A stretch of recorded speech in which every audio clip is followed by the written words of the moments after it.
Em uma clareira na floresta, um demônio monstruoso paira sobre o corpo caído do herói. Enquanto o caos se instala, um guarda grita ordenando a retirada, questionando por que um colega guarda não está fugindo.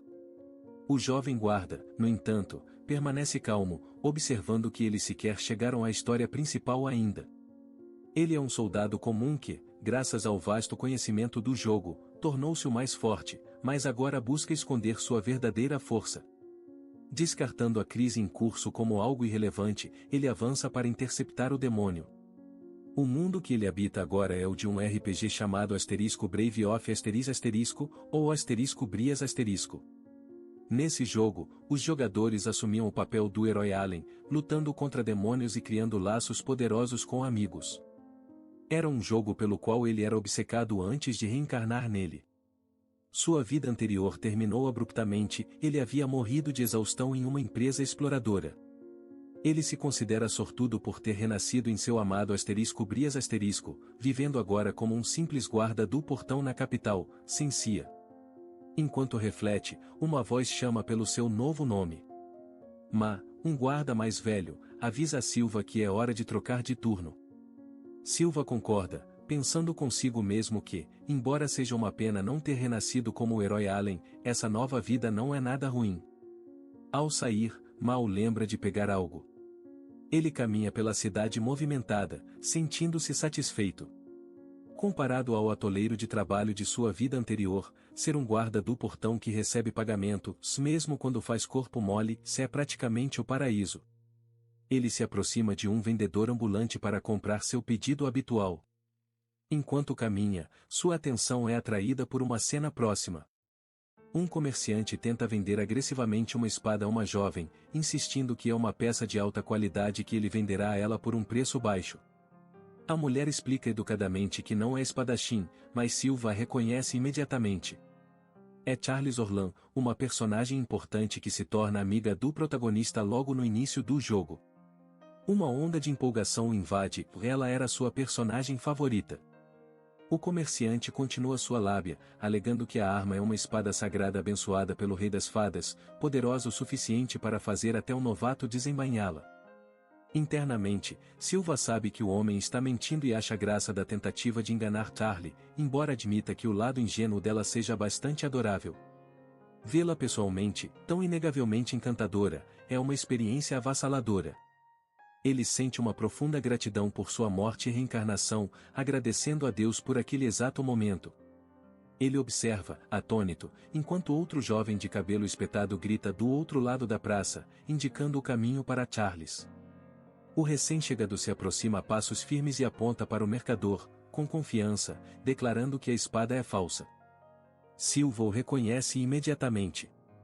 É Alan, o protagonista de Brave of o avatar do jogador.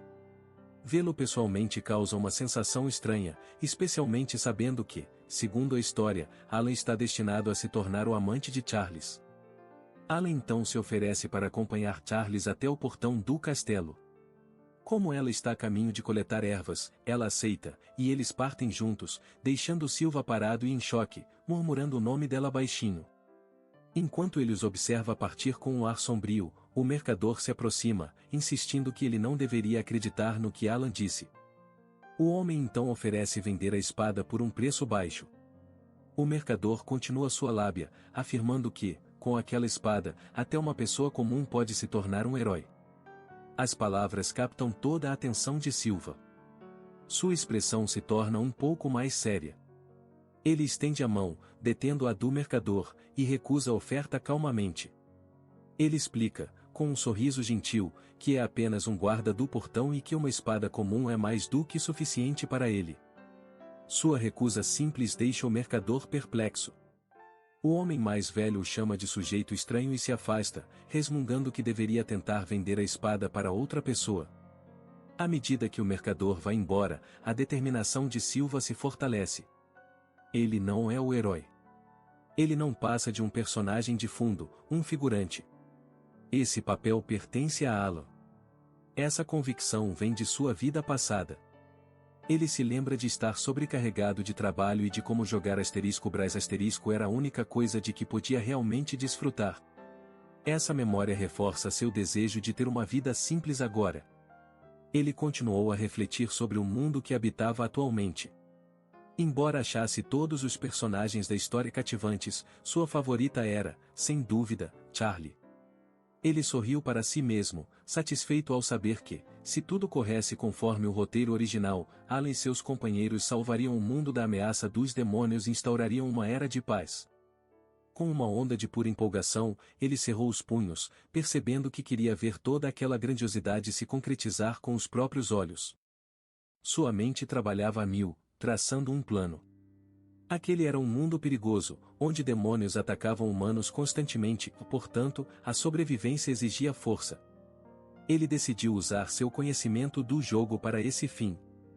Sua estratégia pessoal em jogos desse tipo sempre foi alcançar o nível máximo logo no início, garantindo assim um caminho seguro e eficiente para seguir adiante.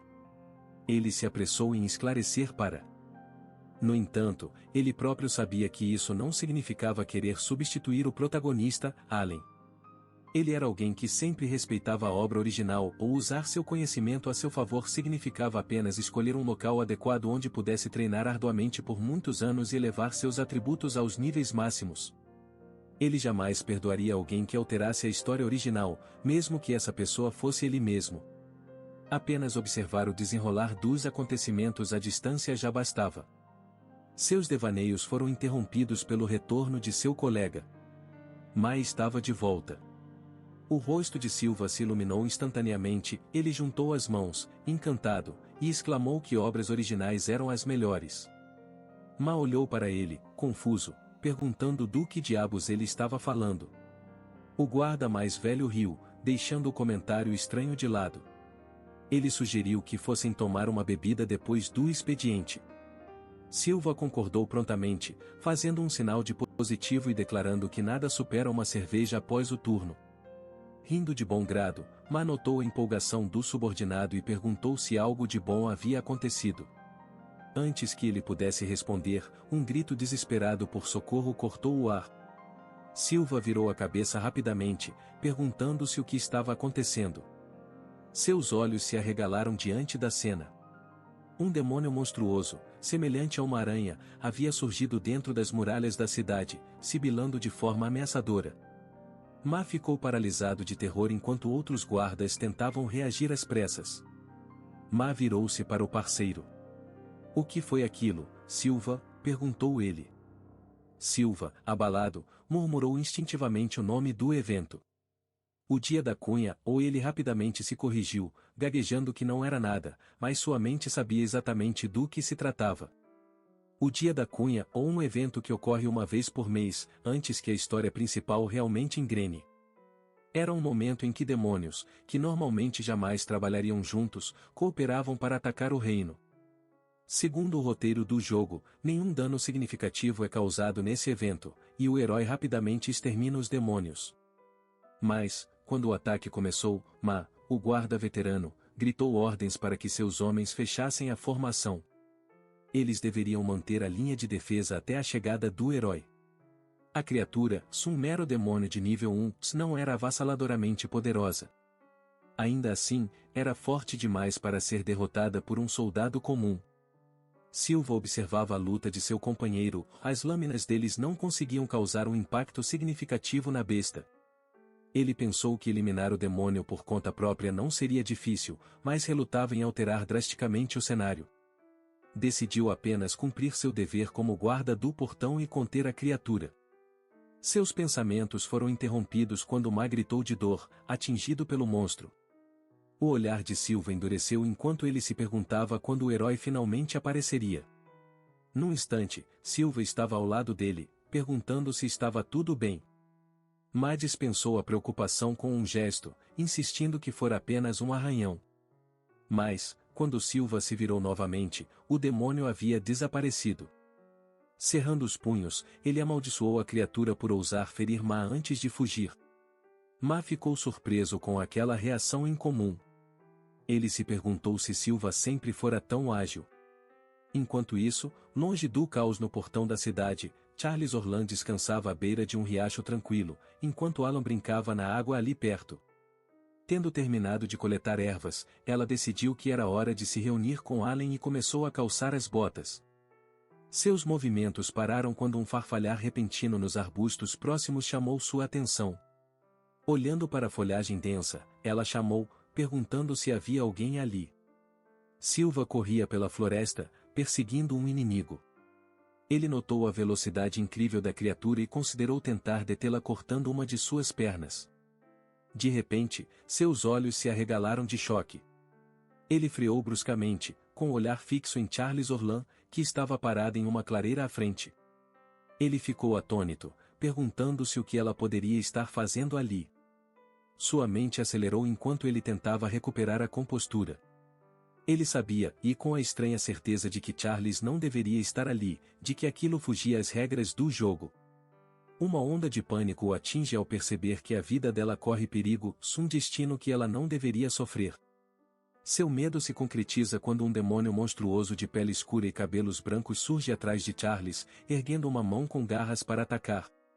Enquanto ela grita de pavor, Silva ruge um desafio, desembainhando a espada e jurando que a criatura não tocará nela. Ele avança, liberando uma técnica poderosa, no estilo de espada ao peão o desalencia, transformando-se em um borrão de movimento. Sua lâmina corta o tronco do demônio, interceptando o ataque bem no momento em que Charles cai para trás. O corpo do demônio desaba no chão da floresta, derrotado, Silva embainha a espada, com o perigo imediato afastado. Perto dali, Charles está sentada no chão, cobrindo a boca em um misto de choque e alívio. Com a ameaça eliminada, ele volta toda a sua atenção para Charles, sua expressão suavizando-se em preocupação. Ela levanta o olhar para ele, com as bochechas coradas, uma mistura de gratidão e alívio transparece em seu rosto. Ele corre para o lado dela, perdendo a compostura enquanto pergunta, frenético, se ela está bem e se o demônio conseguiu feri-la. Charles, ainda atordoada, tranquiliza-o, dizendo que está bem. Ele ficou paralisado. A adrenalina diminuía, dando lugar a um horror crescente e repentino. Percebeu que havia agido de forma totalmente inadequada, deixando escapar, droga. Fiz besteira. Seu estado de confusão foi interrompido por Charles, que perguntou quem ele era. Interpretando mal a pergunta, ele respondeu por reflexo que era apenas um guarda do portão. Com um sorriso gentil, ela esclareceu que não estava perguntando sobre sua profissão. Ela queria saber o nome dele. Aproximou-se, com uma expressão sincera, e suplicou, por favor, diga-me o seu nome. A franqueza do pedido fez com que ele desviasse o olhar, enquanto um rubor subia pelo seu pescoço. A reviravolta inesperada dos acontecimentos era avassaladora. Sua vida, todo aquele cenário, se estava saindo drasticamente dos trilhos. A voz de Charles interrompeu seus pensamentos quando ela lhe agradeceu, chamando-o pelo nome. Ele finalmente conseguiu responder, gaguejando, eu sou Silva. Enquanto estava de serviço no portão do castelo, Silva teve um momento de pânico. Percebeu que acabará de entrar em contato com Charlie. Rapidamente, virou-se para uma mulher próxima, explicando que estava de guarda e precisava ir embora. Sua mente fervilhava de ansiedade.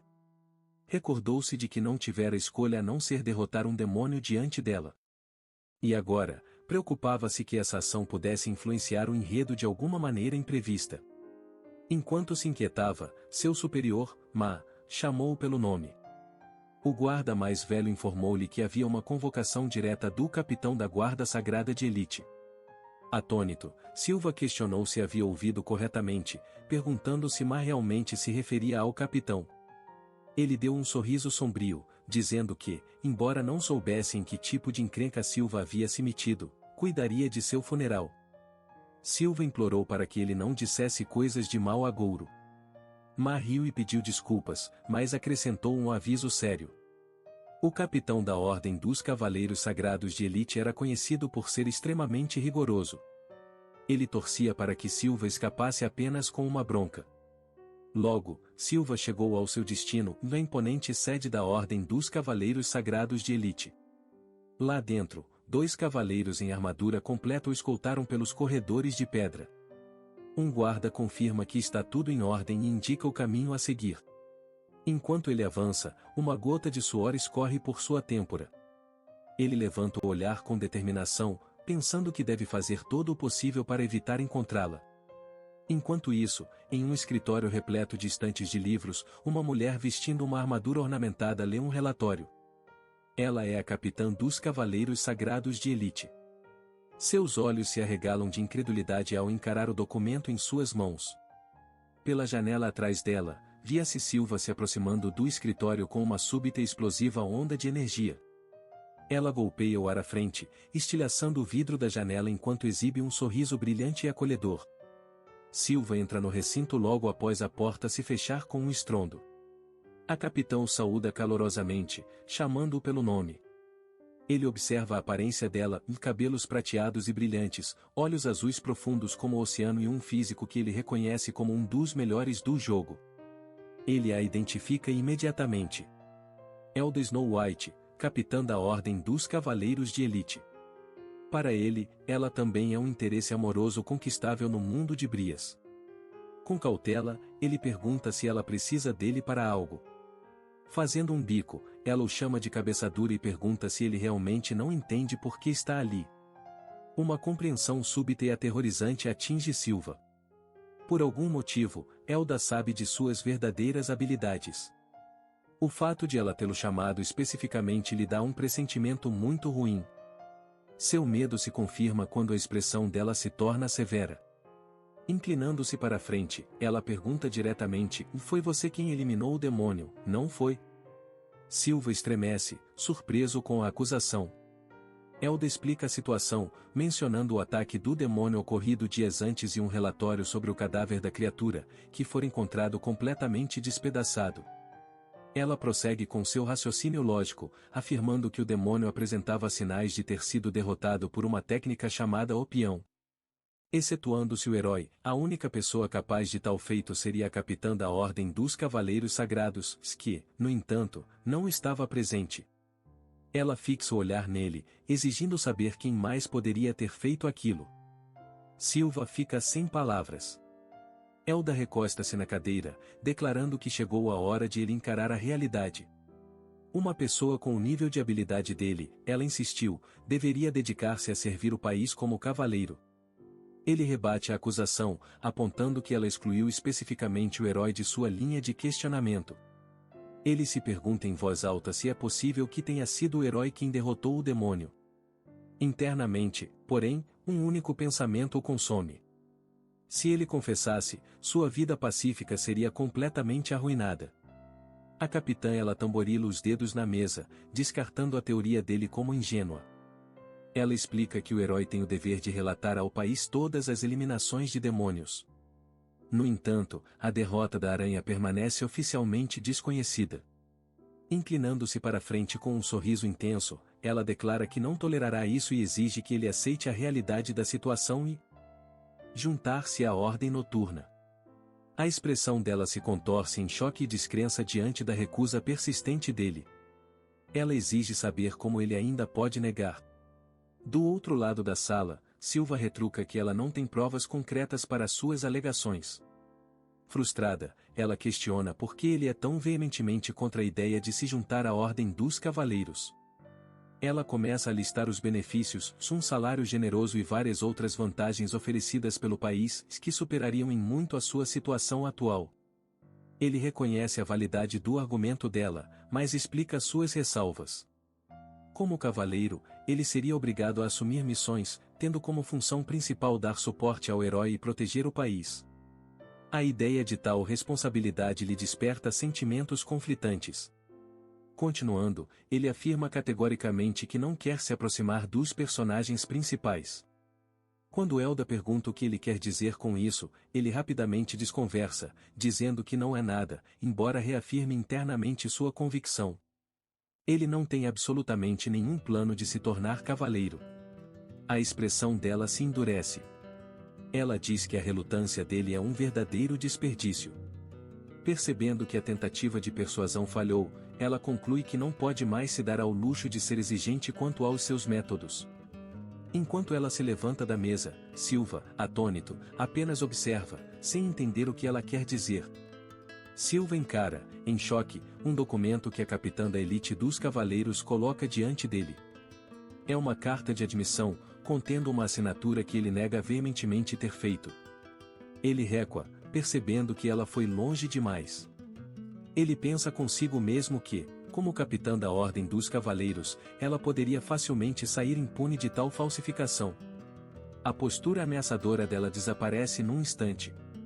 Ela descarta a carta, alegando que era apenas uma brincadeira e que não pode forçar as pessoas a entrarem sem o consentimento delas. Em seguida, ela lhe entrega um pergaminho enrolado. Ele pega o novo documento e pergunta do que se trata. A capitã explica que desistirá de convidá-lo para entrar, mas, em troca, precisa que ele lhe faça um favor. O papel mostra o esboço de um homem desconhecido. Ela identifica o homem como Brajo Bertilli, um candidato que espera passar nos testes de admissão da Ordem dos Cavaleiros. Com uma expressão séria, ela expõe seu pedido claramente e quer que Silva o impeça de entrar. Ele reconhece o sobrenome e pergunta se Brajo pertence à famosíssima família Bertilli. A capitã confirma, mas seu tom é carregado de desprezo ao chamar o homem de canalha irrecuperável. Ela explica a situação complicada e como Brajo é um nobre, ela não pode simplesmente reprová-lo nos testes sem sofrer pressão dos escalões superiores. É aí, ela aponta, que Silva entra na história, ela então expõe seu plano. Silva enfrentará Brajo em uma luta simulada durante os testes de admissão. Ele deve derrotá-lo de forma convincente, provando a todos que Brajo não tem condições de ingressar na ordem. Silva percebe, de repente, que ela está usando-o para uma sabotagem. Ele pondera a proposta e pede uma confirmação, e se ele a substituir e fizer esse favor, ela realmente desistirá de tentar recrutá-lo para a Ordem dos Cavaleiros? O rosto dela se ilumina com um sorriso largo e confiante. Ela garante que esse é o acordo e diz que conta com ele. Entre as muralhas de pedra da fortaleza da capital, uma tarefa nova e problemática pesava sobre um dos guardas. Ele caminhava pesadamente pelas ruas, suspirando de frustração. Tinham-lhe dado uma tarefa extremamente incômoda. Ele analisou o equilíbrio delicado de sua situação. Brajo era um personagem que não deveria ter grande importância, mas, ainda assim, possuía conexões com a Ordem dos Cavaleiros. Qualquer passo em falso de Silva poderia trazer consequências imprevistas, alterando o curso dos acontecimentos. Essa constatação fortaleceu sua determinação. Brajo não fazia parte dos eventos principais, mas Silva mal sabia algo sobre ele, precisaria reunir informações. Ele se preparou mentalmente, decidido a manter o contato com os personagens principais no mínimo possível. Jurou a si mesmo que não cometeria aquele tipo de erro novamente. Nesse momento, um toque leve em seu ombro interrompeu sua concentração. Assustado, ele se virou e viu um rosto familiar sorrindo para ele. Era Charles Orlan, que o chamou pelo nome Silva. Sua reação imediata foi de pânico. Ele insistiu que ela não deveria estar se encontrando com ele, mas logo voltou atrás, gaguejando que, na verdade, estava feliz por vê-la. A lembrança do primeiro encontro deles, aquele momento em que ele havia tomado sua decisão, passou como um flash por sua mente. No entanto, não se deixou intimidar pelo próprio jeito desajeitado. Ela o lembrou de que ele havia fugido logo após salvá-la e de que ela o procurava desde então. Ele tentou se explicar, alegando ter assuntos urgentes para resolver. A desculpa lhe pareceu fraca, até mesmo para ele. Cobrindo o rosto com a mão, ele pediu desculpas sinceramente por ter ido embora sem dizer nada. Charles o observava com uma expressão pensativa e disse apenas, "Me entendo." Em seguida, sua expressão tornou-se mais incisiva ao lhe ocorrer uma pergunta crucial. "A propósito," começou ela, apontando o dedo para ele. "Por que você sabe o meu nome, Silva?" A pergunta inesperada o fez estremecer. Ele sentiu uma pontada de culpa por mentir para Charles. Pensando rápido, ele inventou. Ele explica que foi designado para proteger nobres em uma festa e acabou vendo o nome dela na lista de convidados. Ela ouve atentamente, com uma expressão indecifrável, e pergunta se é realmente esse o caso. Ele consegue apenas balbuciar um certo hesitante como resposta. Diante disso, ela infla as bochechas em um biquinho brincalhão, claramente não totalmente satisfeita com a postura rígida dele. Ela diz que entende, mas insiste que não há necessidade de ele ser tão formal e educado com ela. Quando ele começa a protestar, dizendo que não pode simplesmente agir assim, ela o interrompe, afirmando que quer agradecê-lo pelo que ele fez. Ele fica sem jeito e dispensa os agradecimentos, dizendo que estava apenas cumprindo seu dever como soldado. Sem se deixar convencer, ela insiste, declarando que faria qualquer coisa por ele e até ajudaria no trabalho dele. Então, ela revela sua verdadeira intenção. Ela está conduzindo uma investigação e quer a ajuda dele. Com um sorriso estranho e sentindo que não tem outra escolha, ele concorda. Na capital de Zalencia, Silva e Charles chegam ao agitado bairro da Luz Vermelha. Essa área é conhecida por ser frequentada por membros da família Burley, uma das casas nobres mais proeminentes do país. Eles se encontram com uma informante que explica que, como a família é muito popular, foi fácil obter informações. Ela relata os rumores que circulam sobre eles, que teriam conquistado grande influência junto à família real por meio de doações vultosas, mas também haveria suspeitas de envolvimento com tráfico de pessoas e de drogas ilícitas. Ao assimilar essas notícias sombrias, Charles olha para Silva e Cora levemente enquanto caminham pelas ruas lotadas, atraindo olhares dos moradores locais. Ela acredita que, de acordo com as informações obtidas, o alvo deles deve estar em algum lugar daquela região. Percebendo o silêncio dela, ele se vira e pergunta o que há de errado. O rosto dela fica vermelho intenso e ela cobre a boca com as mãos. Timidamente, ela pergunta aonde ele pretende levá-la. Os olhos dele se arregalam de surpresa ao entender a insinuação, e ele insiste freneticamente que ela entendeu tudo errado. Ao ver a reação dele, ela ri baixinho, admite que estava apenas brincando e expressa a esperança de que encontrem logo aquele tal de Brajo.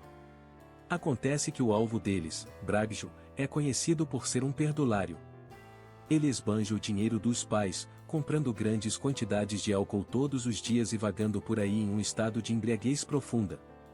Enquanto caminham por um beco mais tranquilo, Silva se pergunta em voz alta onde um homem como aquele costuma ficar. Charles confirma que sabe que ele está no bairro da Luz Vermelha, mas especula que talvez tenham chegado cedo demais. Nesse exato momento, um ronco alto ecoa do estômago de Silva. Ele fica vermelho de vergonha, mortificado por seu estômago tê-lo traído na frente de sua companheira.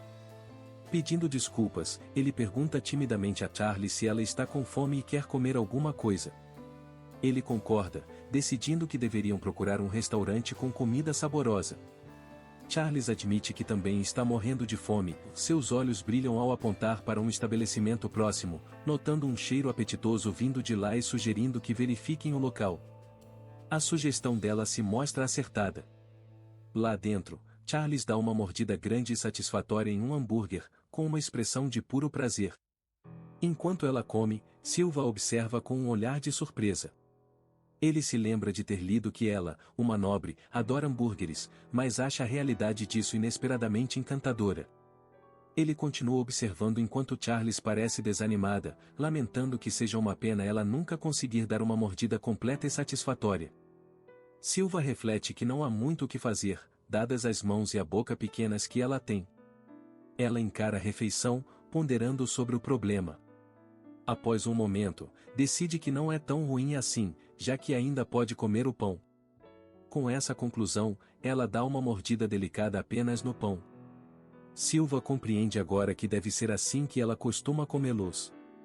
Ele fica completamente fascinado pela cena, sentindo que a fofura dela é tão avassaladora que ele poderia até partir para o outro mundo. Terminada a refeição, Charles agradece pela comida. Percebendo que já está tarde, ela pergunta onde devem continuar a busca. Ele explica que, como o bairro da Luz Vermelha se torna perigoso à noite, planeja continuar a investigação sozinho. Suas palavras são interrompidas por uma batida forte na mesa, acompanhada por um grito de alguém chamando a atenção. A causa da interrupção é um grupo ameaçador liderado pelo próprio Brajo Burley. Ladeado por seguranças armados, ele faz uma careta de desprezo e exige saber se há mesas livres no segundo andar. Ele tinha fama de arranjar confusão. Pouco tempo antes, havia reclamado rispidamente da demora na entrega da comida e atirado um copo. Também era conhecido por assediar garotas e dar em cima delas. Essa arrogância ficou evidente quando ele gritou com uma garçonete, questionando como era possível não haver mesas livres. Ele anunciou seu próprio nome, Sbrajo Birdley, como se sua mera presença devesse garantir-lhe a entrada, enquanto sua comitiva feminina observava o restaurante lotado. Suas exigências se intensificaram, ignorando as desculpas da garçonete. Com um sorriso de escárnio, ele perguntou se ela sabia quem era o pai dele. Insistiu que, se não houvesse mesas livres, deveriam simplesmente providenciar uma para ele. Observando a confusão de onde estavam sentados, Charles confirmou a Silva que aquele era, de fato, o alvo deles.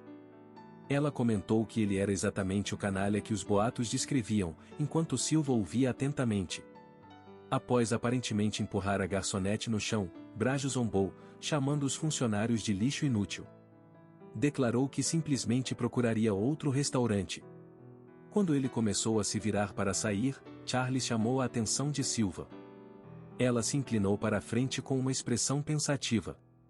Ora, começou ela, com um toque de reconhecimento na voz. Será que você é?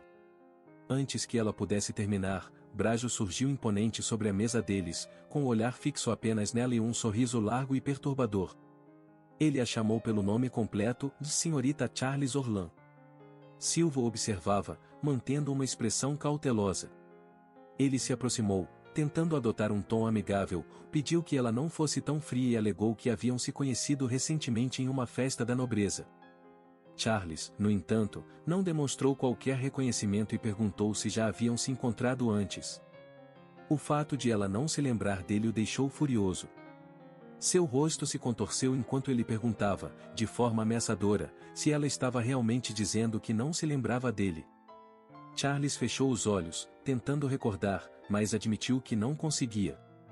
Seus olhos então se abriram de repente, em sinal de alarme, com uma gota de suor na testa. O rosto dele se contorceu em uma expressão de escárnio malicioso, e seus olhos se arregalaram de fúria. Ele cerrou o punho e, inclinando-se na direção dela, falou com a voz carregada de veneno, e se a memória dela estava tão falha, ele prometia dedicar todo o tempo necessário para garantir que ela se lembrasse dele. Dentro de uma taverna, o nobre Brajo recuou bruscamente, com uma expressão de profundo desprezo, enquanto a jovem guarda, Silva, permanecia diante dele com um semblante sereno e determinado. Recuperando a compostura, ele se inclinou em direção a Charles Orlan, menosprezando o local onde estavam e chamando-o de taverna imunda. Ele se ofereceu para levá-la a um restaurante de alto padrão, explicando que a beleza dela era famosa até mesmo na alta sociedade e que ele desejava conhecê-la melhor. A proposta dele recebe uma recusa direta de Charles, que afirma não estar interessada. Perto dali, o rosto de Silva se contorce em um sorriso tenso e irritado, ele acha imperdoável a falta de pudor daquele homem.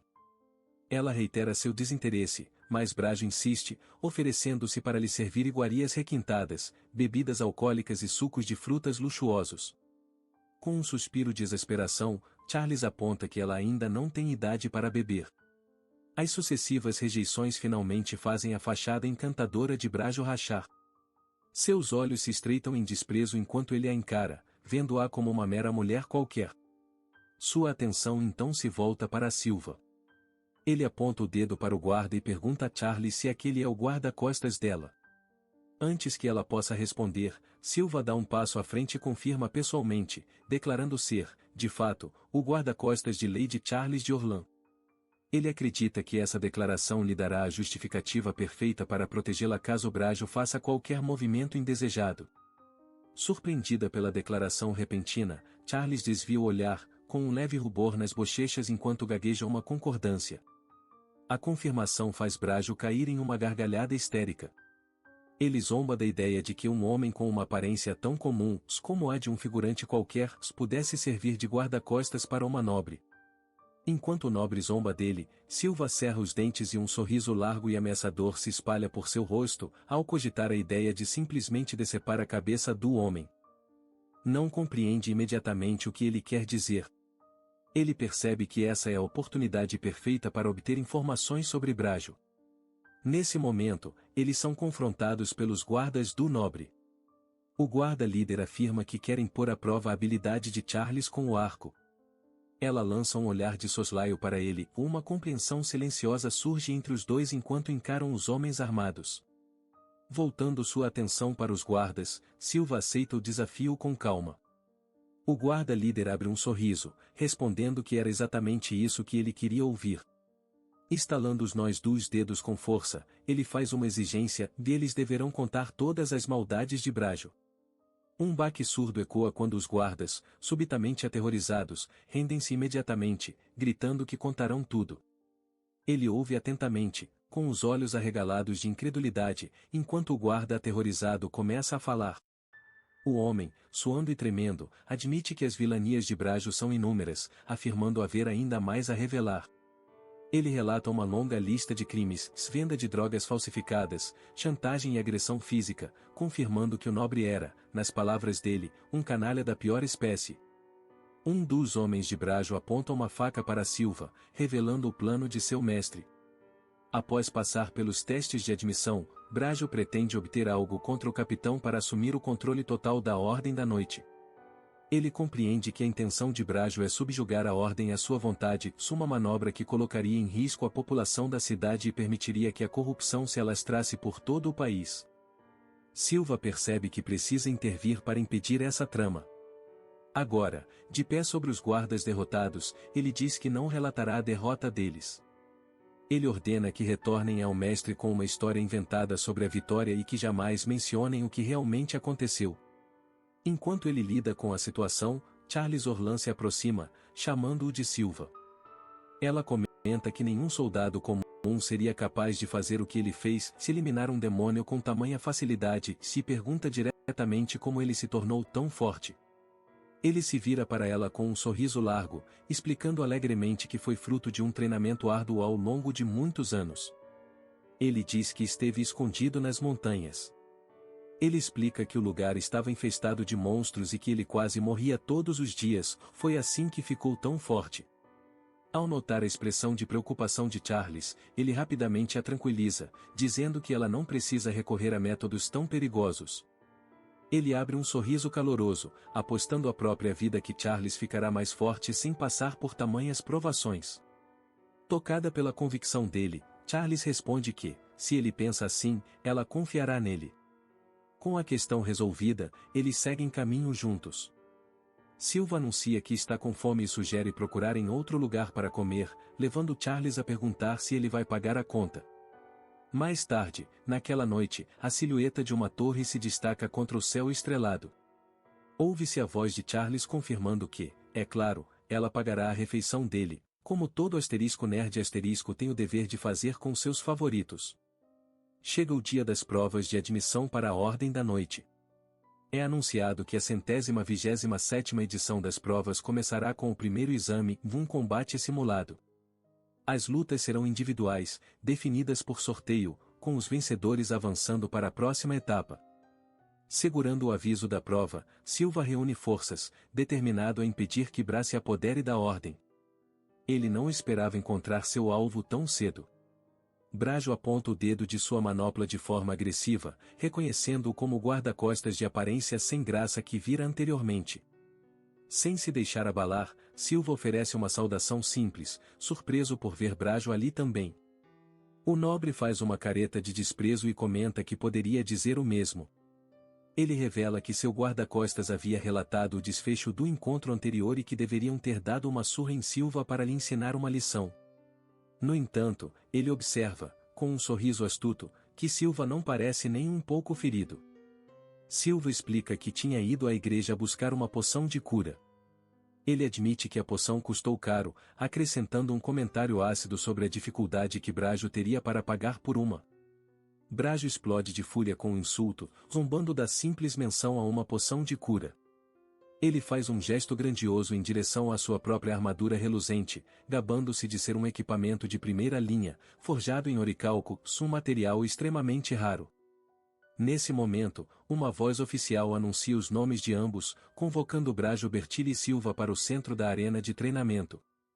A constatação de que seriam oponentes fez Brajo cair numa gargalhada de escárnio. Ele declarou que Silva era um sujeito azarado, incapaz de acreditar na própria sorte. Silva apenas reconheceu a situação com calma. O senhor tem razão, Sr. Brajo. Voltando-se para o examinador da prova, perguntou quais seriam as consequências de matar um oponente. O examinador afirmou categoricamente que tal ato resultaria em desclassificação.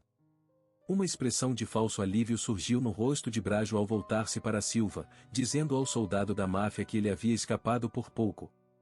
Com um sorriso cruel, decidiu prosseguir. Muito bem, então, rosnou ele, antes de avançar com a espada erguida, berrando, lá vou eu. A investida foi interrompida. Com um movimento quase imperceptível de seu dedo, Silva fez a espada de Brajo escapar de sua mão com um estrondo. Brajo olhou incrédulo, gaguejando em meio à confusão. Silva comentou casualmente que sua mão devia ter escorregado, acrescentando que Brajo escapara por pouco. Ele então se perguntou se um golpe forte seria suficiente para matar o homem, mesmo com sua armadura. Teve, então, uma ideia. E se ele atacasse Brajo da mesma maneira? Atordoado, Brajo retrucou dizendo que sua investida inicial fora apenas uma concessão, uma forma de deixar Silva fazer o primeiro movimento. Insistiu que, agora, permitiria que Silva atacasse primeiro. Com um sorriso confiante, Silva aceitou a oferta. Observou que o braço de Brajo ficará dormente, tornando-o incapaz de manejar uma espada de qualquer forma. Então, num movimento veloz como um borrão, ele desferiu o golpe. O impacto arremessou Brajo através do campo de treinamento, fazendo-o rolar na poeira. Silva permaneceu de pé sobre o oponente derrotado, que tentava salvar as aparências gritando que havia simplesmente tropeçado. Silva ouviu a desculpa patética com indiferença. Com calma, comentou que realmente parecia que Brajo havia tropeçado. Isso enfureceu ainda mais o oponente, que retrucou dizendo que ainda não havia liberado todo o seu poder. Furioso, Brajo acusou-o de sobreviver por pura sorte e anunciou sua decisão de finalmente encerrar a luta, um combate que, segundo ele, nunca quis travar. Enquanto uma espada começava a brilhar, Silva apenas observava do outro lado da arena, reconhecendo a ameaça. Em resposta, pousou a mão no pomo de sua própria espada. Uma luz suave emanou da lâmina enquanto ele invocava silenciosamente um encantamento de aprimoramento. Essa técnica era uma aplicação fundamental da magia e a canalização da energia mental interior. Quando aplicada ao corpo, podia tornar uma pessoa tão resistente quanto o aço. Quando infundida em uma arma, podia tornar uma espada comum afiada o suficiente para cortar ferro com facilidade. Sua mente voltou-se para a razão de tal poder. Demônios, os antigos inimigos da humanidade, possuíam corpos muito mais resistentes do que os de qualquer mortal. Enfrentá-los, tornar-se um verdadeiro herói, se exigia a livre manipulação da magia. Era um poder que muitas pessoas passavam a vida inteira sem sequer sentir, muito menos manejar. Silva identifica calmamente a armadura de seu oponente como sendo feita de oricalco, observando que, sem ela, o corpo do adversário não seria páreo para ele. Uma pressão avassaladora emana do guarda, fazendo Brajo Birdil suar e tremer. Ele gagueja, questionando a mudança repentina na postura de Silva e perguntando o que ele pretende fazer. Silva esboça um sorriso de canto, lembrando a Cirrajo que é ele quem deveria estar atacando, ou afinal, ressalta, não se vence um duelo sem desferir um golpe. Rajo recua aterrorizado, acusando Silva de planejar matá-lo. Ele conclui em voz alta que algum nobre de baixa categoria deve ter contratado o guarda por uma quantia irrisória. O termo orraléu faz a expressão de Silva endurecer instantaneamente. A confirmação de que Brajo falava de Charles faz o nobre estremecer. Brajo nota internamente o quanto Silva parece diferente, como se tivesse se tornado outra pessoa. Ao encarar os olhos de Silva, Brajo convence-se de que o guarda realmente pretende matá-lo. Em um pânico desesperado, ele muda de tática, oferecendo-se para contratar Silva com seu próprio dinheiro. Ele continua sua súplica, prometendo quantias vultosas, mais do que Charles jamais poderia pagar, e até oferecendo mulheres, caso Silva apenas ceda. Imperturbável, Silva simplesmente pergunta se ele está pronto, avisando-o para não se mover se preza pela própria vida, o que faz Brajo gritar de medo. Brajo faz uma última oferta desesperada de mulheres belíssimas, ainda melhores do que as de Charles. Isso se revela um erro grave. O rosto de Silva se contorce de fúria enquanto ele ruge para que Brajo cale a boca e nunca mais pronuncie o nome dela. Com a raiva transbordando, ele salta à frente, liberando uma técnica poderosa, a cascata branca do estilo de espada de Zalencia. Sua lâmina corta o ar num lampejo, atingindo Brajo com velocidade e força incríveis. O ataque conecta-se com um clangor agudo. Brajo apenas observa, atônito e em silêncio, enquanto um corte limpo surge em sua couraça, os pedaços de metal começam a se separar e cair. Com um baque final, a armadura partida despenca no chão. Brajo grita em descrença, incapaz de compreender como sua armadura, forjada em Oralum, pôde ser destruída. No centro de uma arena de pedra, Silva permanece de pé sobre seu oponente derrotado, que desaba no chão e balbucia sua rendição. Silva confirma a rendição e solta um suspiro de alívio contido. Com isso, sua missão estava cumprida. Restava apenas apresentar o relatório ao ancião. Observando das arquibancadas, Elda deixa um pequeno sorriso de satisfação surgir em seus lábios ao declarar a vitória dele. Ao lado dela, um guarda em armadura completa apenas observa em silêncio atônito, murmurando o nome de Silva em descrença. O murmúrio crescente da plateia atrai sua atenção. Ele volta a olhar para as arquibancadas, sua expressão muda para uma de alarme ao observar a multidão agitada, e uma sensação de pavor o domina. Um pensamento repentino e preocupante lhe ocorre. Chamar muita atenção para si mesmo.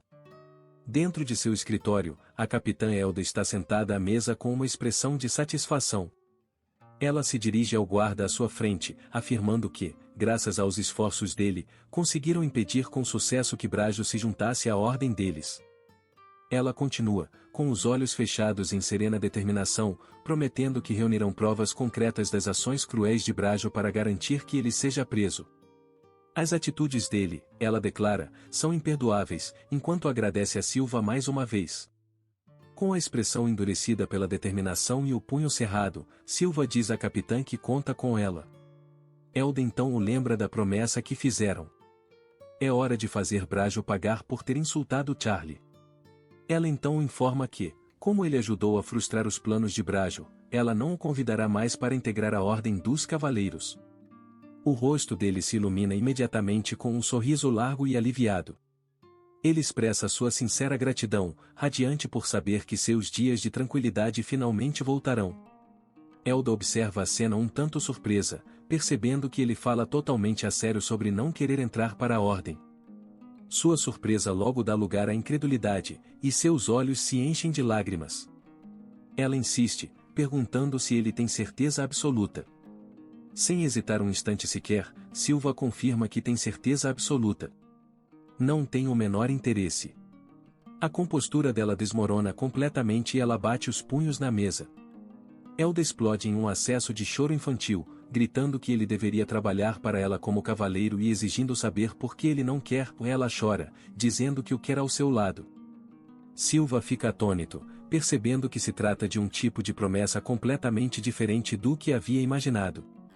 Ele a observa chorar, pensando consigo mesmo que não esperava ter de lidar com uma superior agindo como uma criança mimada. Suspirando, ele se lembra de que precisa cumprir suas promessas e lhe oferece um lenço. Ela aceita o tecido, agradecendo entre fungadelas e prometendo lavá-lo e devolvê-lo. Enquanto enxuga as lágrimas, ela segura o braço dele e implora que, pelo menos, ele continue desempenhando bem seu trabalho como guarda do portão. Após se soltar, Silva vai embora sozinho, decidindo que é melhor manter um perfil discreto por enquanto. Atrás dele, 2 outros guardas observam sua partida. Um deles comenta que ele parece um figurante comum, totalmente diferente do que haviam ouvido dizer. Ele ouve, sem querer, uma conversa entre outros 2 guardas. Um deles menciona mais um avistamento de demônio, o terceiro naquele mês, deixando Silva com uma expressão de preocupação contida. A notícia o perturba. Observando a cidade de seu posto, ele suspira, incomodado com o aumento da atividade demoníaca e imaginando se isso tem alguma relação com a história principal que ele sente estar prestes a começar. Ele se senta, sentindo que atraiu atenção demais para si ultimamente. Só lhe resta torcer para que esses novos acontecimentos não afetem o enredo de forma significativa.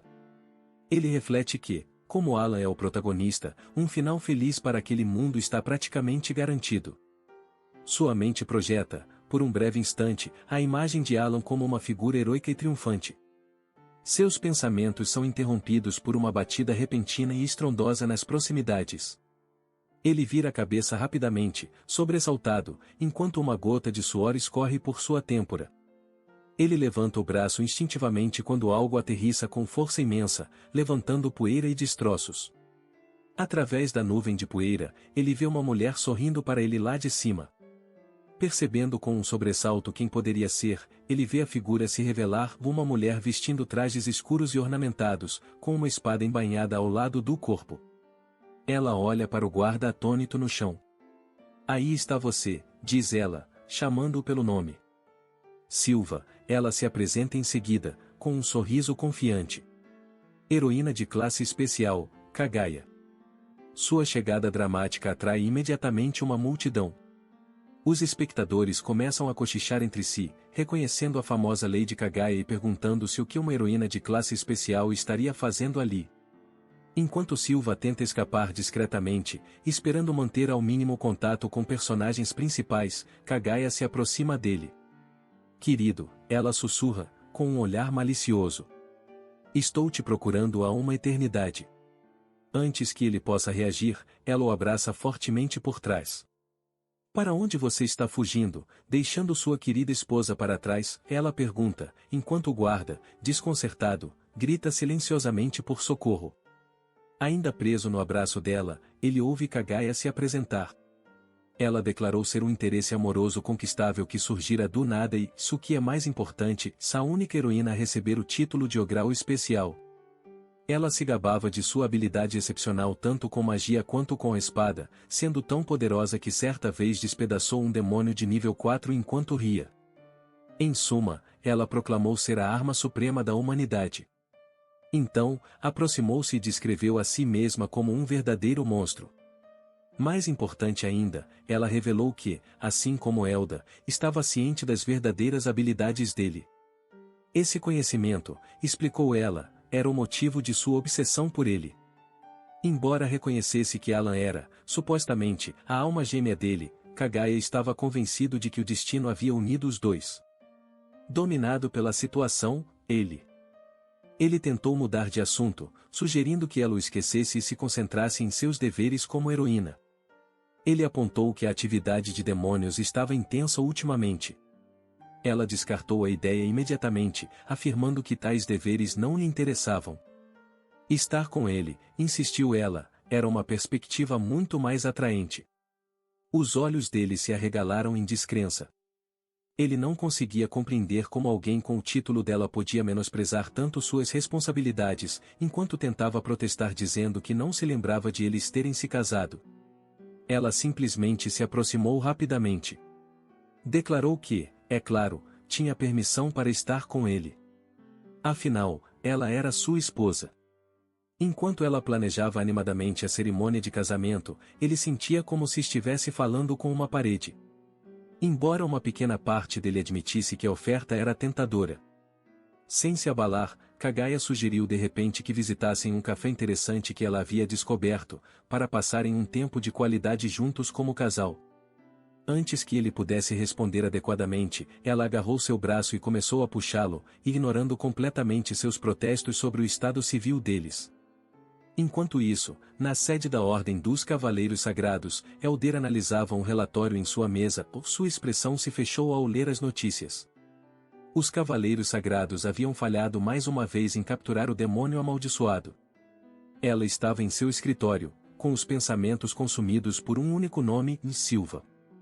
A frustração transbordava enquanto ela refletia sobre um fracasso do passado, convencida de que, se ele estivesse com eles, o resultado poderia ter sido diferente. Com um estalo seco, seu punho golpeou a mesa. Após o desabafo, ela caminhou até a janela e cruzou os braços, observando a cidade de lá embaixo, perdida em lembranças. Seus olhos pousaram em uma pequena carteira dobrada deixada no parapeito.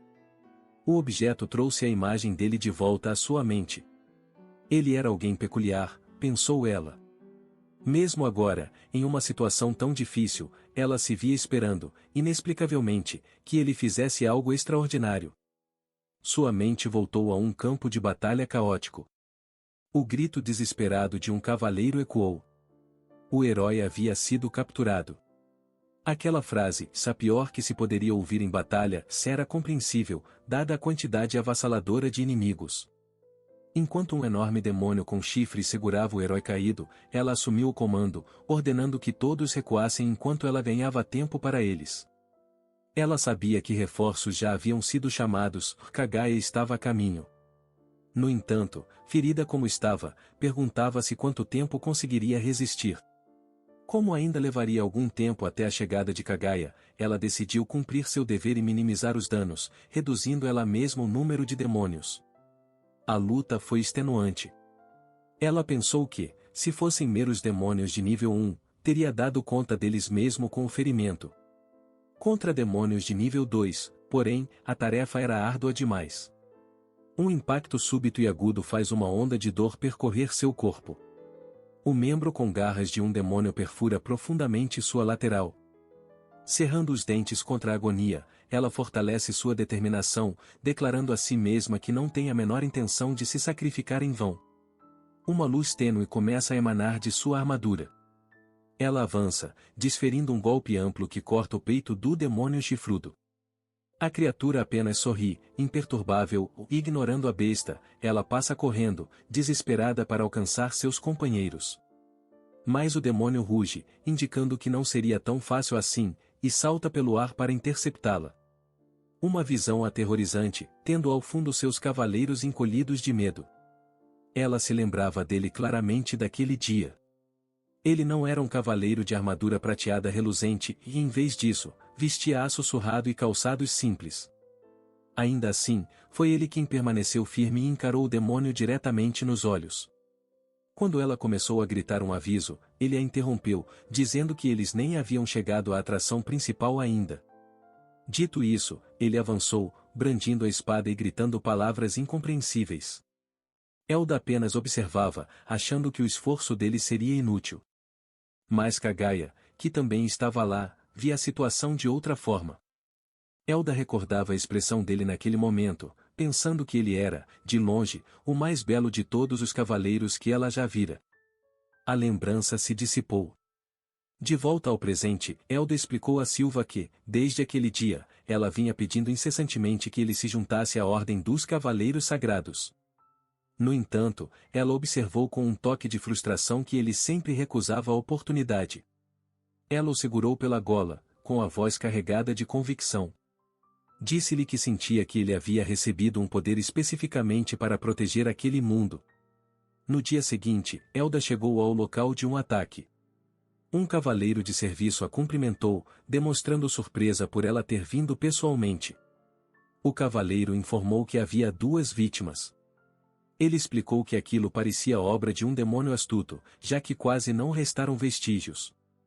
Concluiu dizendo que precisariam chamar Sun Hiro. Ela confirmou que já havia solicitado a presença dele, mas, como não sabiam nada sobre o alvo, estavam priorizando a investigação por enquanto. Ela ordenou que o cavaleiro continuasse seu relato, e ele continuou, afirmando que ambas as vítimas eram mulheres. Elas apresentavam marcas de mordida e parecia que seu sangue havia sido drenado. Considerando a ausência de outros vestígios, ele estimou que o demônio provavelmente estava acima do nível 3. A expressão de Elda endureceu ao ouvir a notícia sombria, ciente da gravidade da situação. A cena diante dela era de total devastação. Corpos jaziam espalhados pelo chão em um amontoado caótico, suas roupas estavam rasgadas e seus rostos congelados em gritos silenciosos, um testemunho macabro do ataque brutal do demônio. Cerrando o punho em frustração, ela se voltou para o cavaleiro ao seu lado.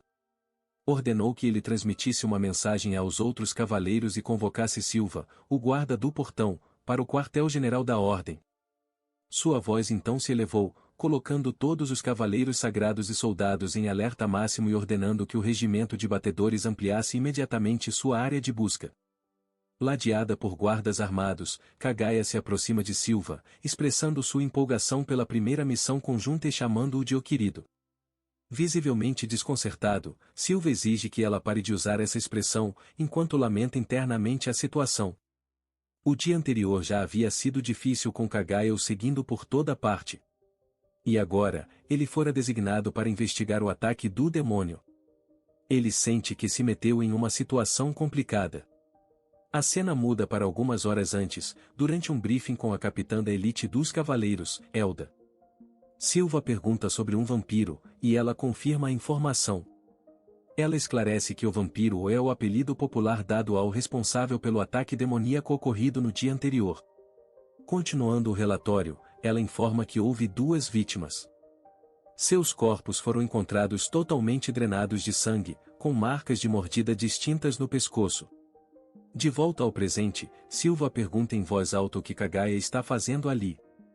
Ela se aninha no braço dele, declarando com um sorriso que faz o que bem entende que isso não diz respeito à capitã, que os observa com expressão severa. Em um movimento rápido, Elda afasta a mão de Kagaia de Silva com um tapa, gritando para que a mulher lasciva se mantenha longe dele. Ela empurra Kagaia para trás, reiterando a ordem. Sem se abalar, Kagaia aponta calmamente que estava apenas de braços dados com ele. Kagaia chama a capitã de tensa e rígida. Elda retruca furiosamente que está no meio de uma conversa séria. Ela recupera a compostura, murmurando algo gravemente antes de afirmar que precisam retomar o foco. Ela começa a expor os detalhes sobre o alvo. O responsável pelo ataque do demônio era, provavelmente, um *blood* evoluído